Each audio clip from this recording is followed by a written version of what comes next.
క్రీస్తునందు మీకు శుభోదయం. మన జీవితంలో ఏదైనా కోల్పోయి తిరిగి మళ్ళా దాన్ని పొందటమే కాకుండా పొందినందుకు దానికి ప్రతిఫలము కూడా దక్కితే ఎలా ఉంటుంది? అసలు అటువంటి పరిస్థితి అనేది ఏర్పడే అవకాశం ఉందా? దేవుని మహాకృపలో ఇటువంటివి సాధ్యమైన సంగతిని మనం గ్రహించవచ్చు. ఇదే సంగతి మోషే విషయంలో, అతని తల్లి విషయంలో జరిగింది.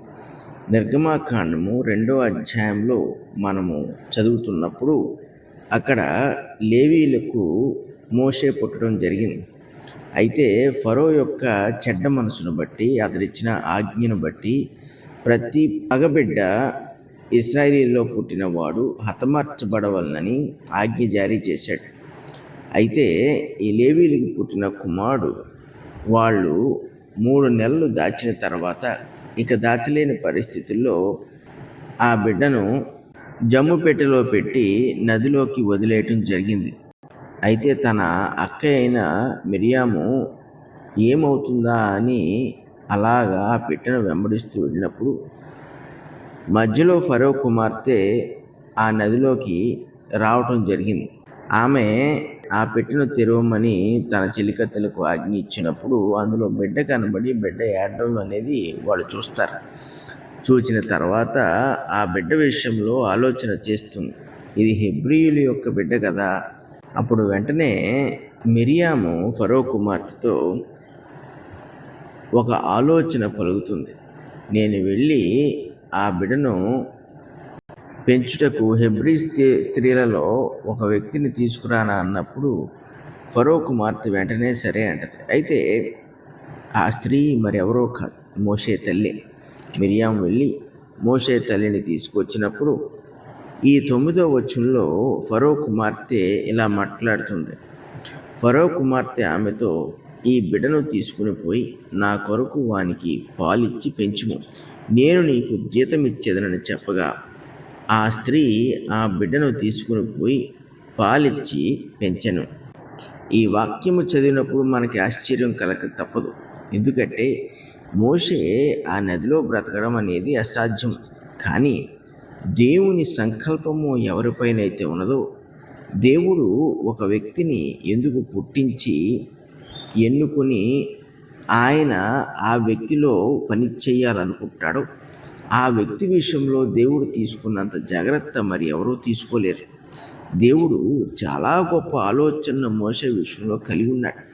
అతడు ఆ లేవీయుల భార్యాభర్తలకు పుట్టక ముందు నుంచి కూడా దేవునికి ఆలోచన ఉంది. అయితే భార్యాభర్తలు సైతము ఏమీ చేయలేని పరిస్థితుల్లో బిడ్డను కాపాడుకునే విషయంలో దేవుడు కాపాడడం మొదలుపెట్టాడు.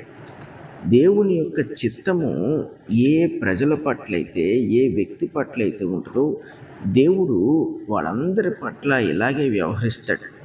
ఈ సంగతిని మనము గుర్తించి మన మనస్సునకు దాన్ని చేర్చుకుంటే ఈ లోకములో లోక సంబంధంగా జీవించాల్సిన అవసరం ఉండదు. దేవుడు ఇటువంటి ప్రవర్తన కలిగి ఉంటాడు కాబట్టే క్రీస్తు విషయమై మోషే నింద భరించుట గొప్ప భాగ్యమని ఎంచుకుని ఐగుప్తు ధనమును విడిచిపెట్టుటకు ఇష్టపడ్డాడు. అల్పకాలము పాపభోగము అనుభవించుట కంటే దేవుని ప్రజలతో శ్రమ అనుభవించడం మేలని ఎంచుకోగలిగాడు. ఇది మోషేకి ఒక దినములో వచ్చిన జ్ఞానం కాదు, కానీ అతడు పుట్టిన దినము నుండి దేవుడు అతని పక్షముగా పనిచేసిన విధానములన్నిటిని బట్టి అతను ఆలోచన చేసినప్పుడు క్రీస్తు కొరకు నిందను శ్రమను అనుభవించుటే మేలని ఎంచుకోగలిగాడు.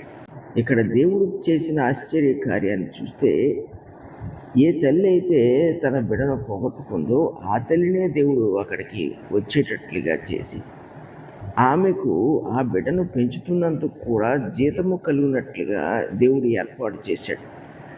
దేవుని యొక్క సంకల్పంలో అపవాది యొక్క క్రియలు పనిచేయవు. మనుషుల యొక్క తలంపులు ఓటమి చెందక తప్పదు.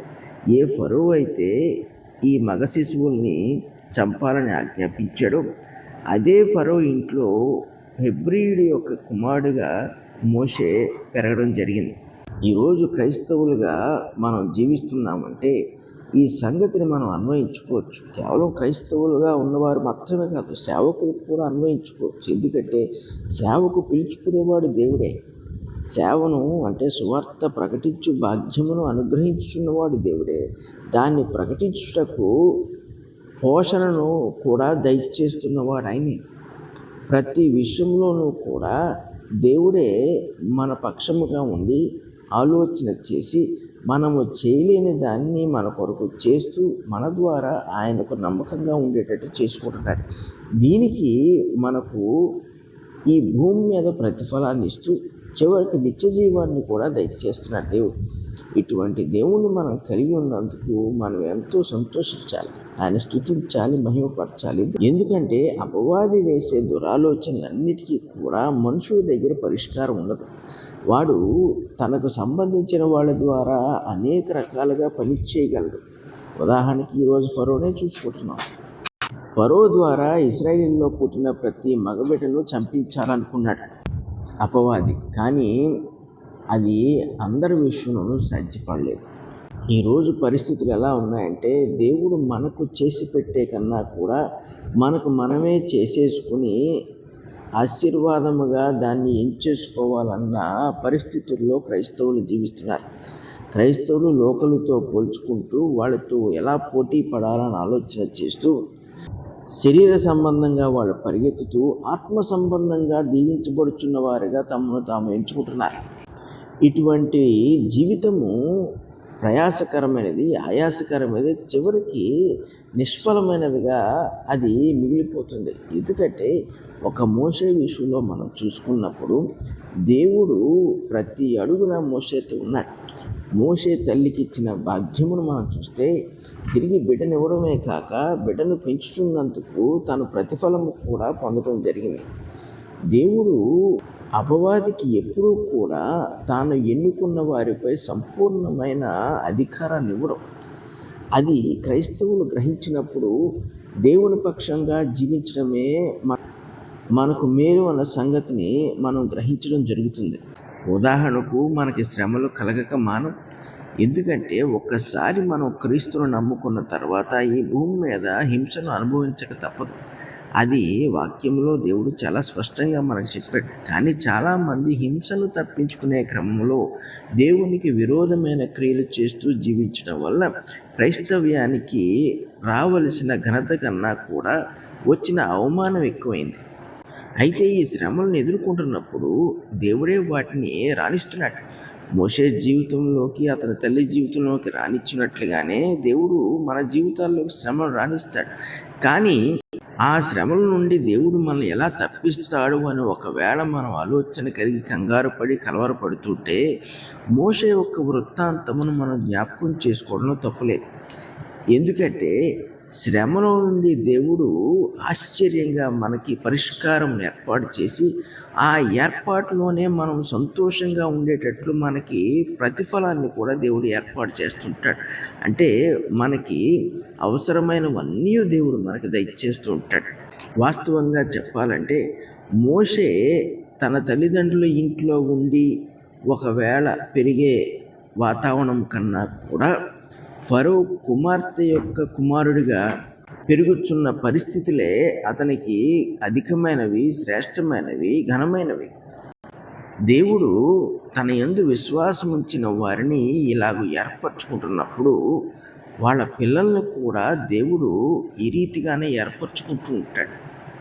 ఎవరికి కూడా ఎటువంటి లోటు రాకుండా అపాయం వచ్చినప్పుడు అపాయం నుండి కాపాడబడినట్లుగా, శ్రమలలో వాళ్ళకి తోడయుడినట్లుగా ఆయన ఏర్పాట్లు చేస్తూ వాళ్ళని ఆయనకు నచ్చిన రీతిలో ఘనముగానే కాపాడుకుంటూ ఉంటాడు. చివరికి మోషే ఏమయ్యాడో మనందరికీ తెలుసు. ఇశ్రాయేలీయులకు నాయకుడయ్యాడు. మరియు దేవుని ఇల్లంతట్లో నమ్మకమైన దాసునిగా దేవుని చేత సాక్ష్యము పొందాడు. మన ప్రారంభము దేవుని యొక్క చిత్తం వలన, విశ్వాసం వల్ల దేవుని చేత ఎన్నిక చేయబడిన కుటుంబంగా ఉంటే మన అంతము కూడా మరింత ఘనమైనదిగా ఉంటుంది. దేవుడు మొదలుపెట్టిన కార్యము ముగింపునకు వచ్చేటప్పటికీ అది మహోన్నతమైనదిగాను శ్రేష్టమైనదిగాను ఎంచబడుతూ ఉంటుంది. పరిశుద్ధులకు తండ్రి, కృపగల దేవ, మీకు స్తుతులు స్తోత్రాలు. మీ మహాకృపను బట్టి మీ ఎన్నికను మాకు అనుగ్రహించున్నందుకు మీకు స్తుతులు స్తోత్రాలు.